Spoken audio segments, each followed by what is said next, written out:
Welcome back to the deep dive. Today we are strapping in for a full journey into the body's ultimate defense system. We're talking about the immune network. It's a fantastic topic. It really is.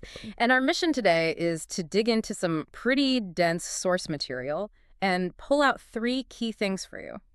First, just how this internal army works. And how we train it. Exactly. Then we'll look at what happens when that system goes wrong, when it actually causes harm. That's hypersensitivity. Right.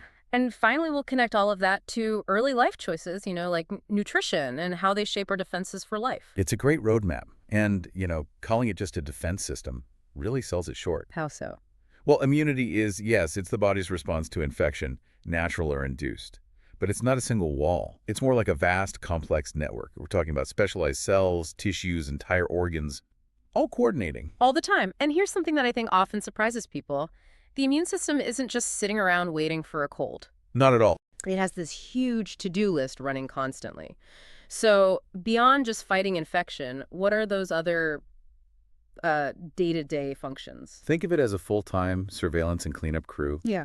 It obviously defends you from outside threats. That's job one. Sure. But inside, it has these vital maintenance roles.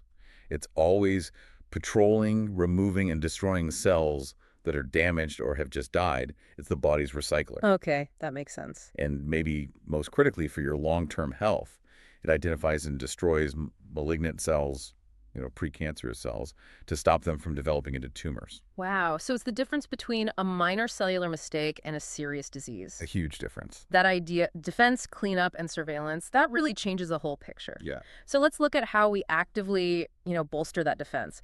The sources draw a really clear line between two types of immunity, active and passive. Right. Active immunity is essentially self-training, is the immunity you develop yourself. If you're getting sick or... Well, either through exposure to a disease, which we'd rather avoid, or through vaccination. And the benefit is its incredible longevity. That protection can last for years. Sometimes a whole lifetime. Sometimes decades, yeah. The trade-off, though, is time.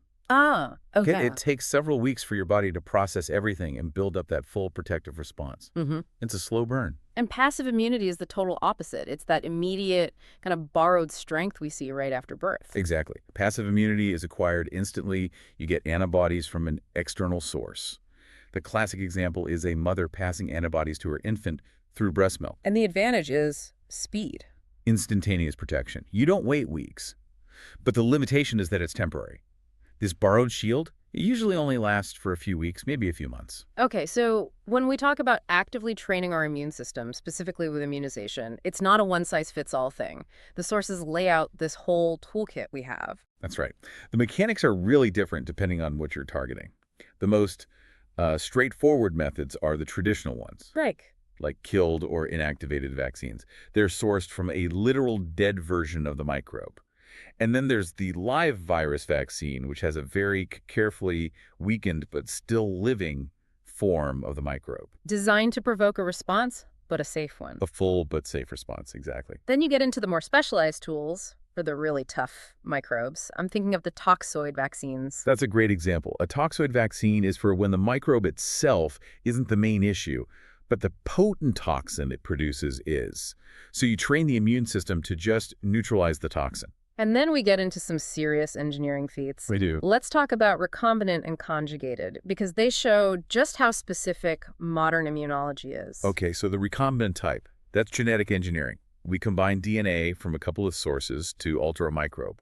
This lets us manufacture just the specific, harmless piece of protein that the immune system needs to learn from. It's very targeted. And clean. Very clean. Yeah. And the conjugated vaccine has this fantastic function. It's like attaching a weak student to a strong tutor. That's a perfect analogy. It really is. Right. The technique recognizes that some antigens, the molecules that trigger the response, are just weak on their own, especially in kids. Right. So we chemically combine that weak antigen with a strong one, and that combination dramatically boosts the immune response to the weak one. It's a strategic workaround to make sure the body learns effectively. Okay, so let's unpack this. We've talked about defense, protection, but what happens when that brilliant immune response overshoots? When the system that's supposed to protect you actually causes harm? And that is the definition of hypersensitivity. It's an altered or excessive immune response to an antigen that results in harm. It's collateral damage. Where the body sees something harmless, like pollen or peanuts. The massive threat, and launches this damaging, totally disproportionate counterattack. And that collateral damage can look pretty different from person to person. Can you break down the difference between a localized and a systemic reaction? Certainly. A localized reaction is usually contained. Think a skin rash or hay fever. These are often called atopic responses. Meaning there's a genetic link? A strong genetic predisposition, yes. Right. Your body just has an inherited tendency to react that way. A systemic response, though, that's widespread and dangerous. That's anaphylaxis. Where multiple body systems are affected at once. At the same time. And it's a medical emergency. And some people are just at a higher risk for these extreme reactions. What are the main risk factors? Well, risk increases with things like older age, but mainly it's about your history. Previous exposure is critical. You can't really be allergic to something you've never encountered before. Okay. And underlying conditions, especially respiratory ones like asthma, make you more vulnerable. And of course, a strong family history of allergies. That's a big one. So prevention, especially in childhood, becomes so important. We see advice to introduce solid foods slowly, maybe even delay certain foods if there's a family history. But if a reaction does happen, how do doctors figure out the cause? We're basically looking for evidence. Evidence that the immune system is actively fighting that allergen. And what does that look like? Clinically, it means specialized blood work. We measure allergy-specific antibodies, these unique proteins your body creates. We also use cellular testing and, very commonly, controlled skin testing. Where you introduce tiny amounts of the allergen. Exactly, to observe the localized response. The goal is to pinpoint what your body is overreacting to. And looking at kids specifically, the data is, well, it's concerning how common this is now. The trend line is what's alarming. Allergies are the single most common trigger for anaphylaxis in children. We've seen a definite increase in allergic rhinitis hay fever and a huge spike in peanut allergies. And it's often not just one thing, is it? Sadly, no. It is increasingly common for a child to be allergic to more than one food, which just compounds the challenge for families. That's a perfect transition point. If we connect the dots, it's clear the foundation for a healthy immune system and for susceptibility to these issues is built in early life, and it's so heavily influenced by nutrition. Absolutely. The way a child is fed, right from birth, directly impacts their immune maturity. It's why groups like the American Academy of Pediatrics are so clear with their recommendations. Which are? Exclusive breastfeeding for the first 6 months, and then continuing up to 12 months once you start introducing solids. This ties right back to that immediate passive immunity we talked about. And as kids move to regular food, the composition of their plate becomes the practical guide. It is, and the core philosophy is just visual balance and healthy prep. The sources say you should aim to fill half the child's plate with fruits and vegetables. Okay, half the plate. The other half gets split between helping proteins, lean meats, nuts, eggs, and whole grains. And how you cook it matters just as much. Oh, absolutely. The focus should be on broiling, grilling, or steaming instead of frying. And managing the external factors is huge. Like what you're drinking? Offer water, Yeah. use fat-free or low-fat milk, and limit the fast food, the junk food. And portion control. That's a big one for building good habits. It's key.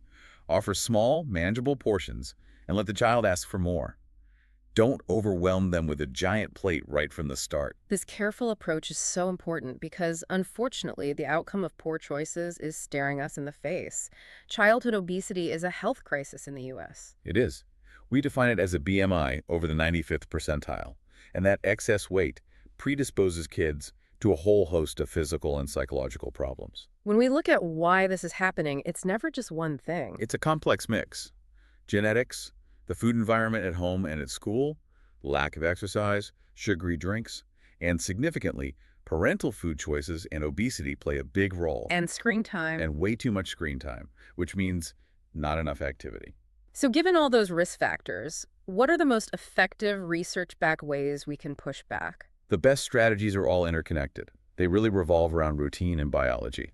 The first is, again, breastfeeding. It links that foundational immunity directly to weight management. And the other two? They focus on strong, predictable habits, eating breakfast every day, which regulates metabolism, and establishing the routine of eating with family. That promotes better food choices and slower eating. We have covered so much ground today. We started with the complex immune network, defined its key protective mechanisms, and then got into the really high-tech strategies we use to boost it, those 5 different immunization types. Hmm. Then we analyzed the dangers of when it all goes wrong with hypersensitivity, and we finished by tying it all back to the foundational impact of early nutrition on our lifelong health. This brings up an interesting question for me. We saw that to prevent hypersensitivity, experts sometimes recommend a really slow, careful introduction of Right. foods. One at a time. But then for obesity prevention, a critical strategy is eating with family daily, which is all about social interaction around food. I see where you're going with this. How might that necessary medical strategy of slow, cautious food introduction, how might that conflict with or at least influence the family dynamics you need to establish those healthy, routine eating habits, the very habits that reduce obesity risk? It just makes you appreciate the constant, delicate balancing act that parents and caregivers face every single day. Thank you for joining us on this deep dive into immunity, allergy, and the powerful role of our earliest choices.